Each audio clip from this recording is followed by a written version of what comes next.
Buenas noches, mi nombre es Pablo Lucena, estudiante de Derecho de la Universidad de Yacambú.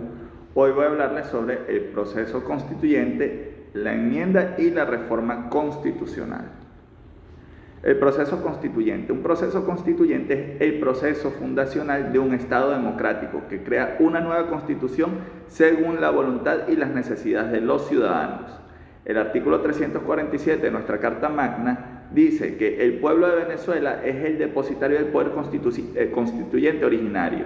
En ejercicio de dicho poder puede convocar una Asamblea Nacional Constituyente con el objeto de transformar el Estado, crear un nuevo ordenamiento jurídico y redactar una nueva constitución. A su vez, el poder constituyente se divide en poder constituyente originario y poder constituyente derivado. El poder constituyente originario es aquel que crea la primera constitución de un Estado. En este sentido, con frecuencia actúa como poder constituyente originario una Asamblea Nacional Constituyente, que al aprobar la primera constitución de un país está poniendo de manifiesto jurídicamente su nacimiento. El poder constituyente derivado es aquel establecido en la propia Constitución y debe intervenir cuando se va a llevar a cabo la reforma de la Constitución o cuando se va a reformar la Constitución.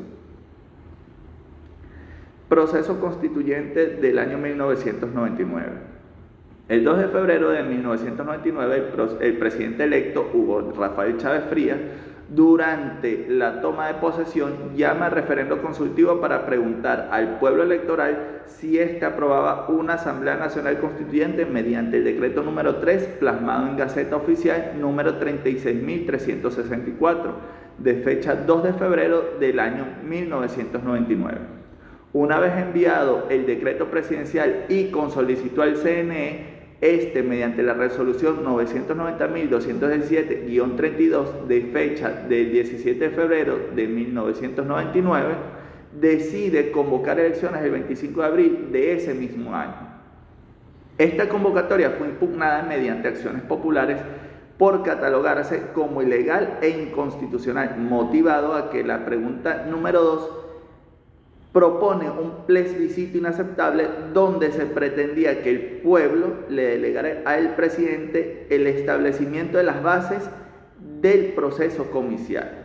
Posteriormente a los comicios se instala la Asamblea Nacional Constituyente, la cual asume con poder pleno dictando los siguientes decretos: decreto de reorganización de los poderes públicos, decreto de reorganización del Poder Judicial, decreto de las regulaciones del Poder Legislativo y el decreto de reforma parcial del decreto de la regulación de las funciones del Poder Legislativo. Por último, el decreto sobre el régimen de transición del poder público. Estos decretos, que iban en contra de la Constitución del año 1991, fueron dejando de lado a la misma, la cual se encontraba aún vigente, y en sus artículos 245 al 249 establece los mecanismos por los cuales se puede enmendar o reformar la misma. Y en su artículo 250 establecía lo siguiente: esta Constitución no perderá su vigencia si dejare de observarse por acto de fuerza o fuere derogada por cualquier otro medio distinto del que ella misma dispone. La enmienda constitucional. De acuerdo al título 9 de la Reforma Constitucional, capítulo 1 de las enmiendas, el artículo 340 de la Constitución de la República Bolivariana de Venezuela establece que la enmienda tiene por objeto la adición o modificación de uno o varios artículos de esta Constitución sin alterar su estructura. En el artículo 341 nos especifican los mecanismos por los cuales se puede tramitar la enmienda constitucional. En el capítulo 2 de la Reforma Constitucional, en el artículo 342, nos dice que la reforma constitucional tiene por objeto una revisión total o parcial de esta Constitución y la sustitución de una o varias de sus normas que no modifiquen la estructura y principios fundamentales del texto constitucional. La iniciativa de reforma de esta Constitución podrá tomarla la Asamblea Nacional mediante acuerdo aprobado por el voto de la mayoría de sus integrantes, el presidente o presidenta de la República en Consejo de Ministros o un número no menor del 15% de los electores inscritos en el registro civil y electoral. En el artículo 343 nos habla o nos dice de los mecanismos por los cuales será tramitada la reforma constitucional.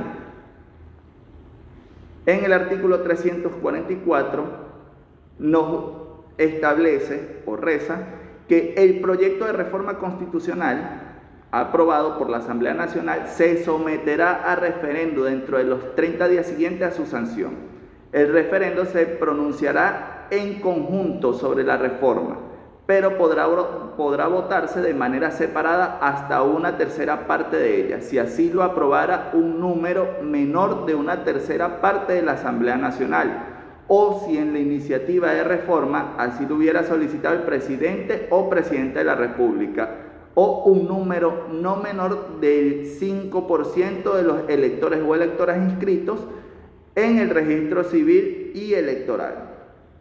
El artículo 345 nos dice que la reforma constitucional se aprobará solo si el número de votos positivos es mayor al número de votos negativos, y en caso de que una iniciativa de reforma no sea aprobada, esta no podrá presentarse de nuevo en un mismo periodo constitucional. El artículo 346 nos dice que el presidente o presidenta de la República estará obligado u obligada a promulgar las enmiendas o reformas dentro de los 10 días siguientes a su aprobación. Si no lo hiciere, se aplicará lo previsto en esta Constitución. Ya para concluir, tenemos que los procesos constituyentes son las facultades que tienen los pueblos para redactar una nueva Constitución o crear un nuevo ordenamiento jurídico. Por ello, es importante tener en cuenta que todos los mecanismos establecidos dentro de la Constitución vigente son los que deben ser tomados en cuenta para que dichos procesos no se encuentren legalmente viciados, y así honrar lo escrito en la Constitución y cumplir con la norma establecida. Muchas gracias por su atención.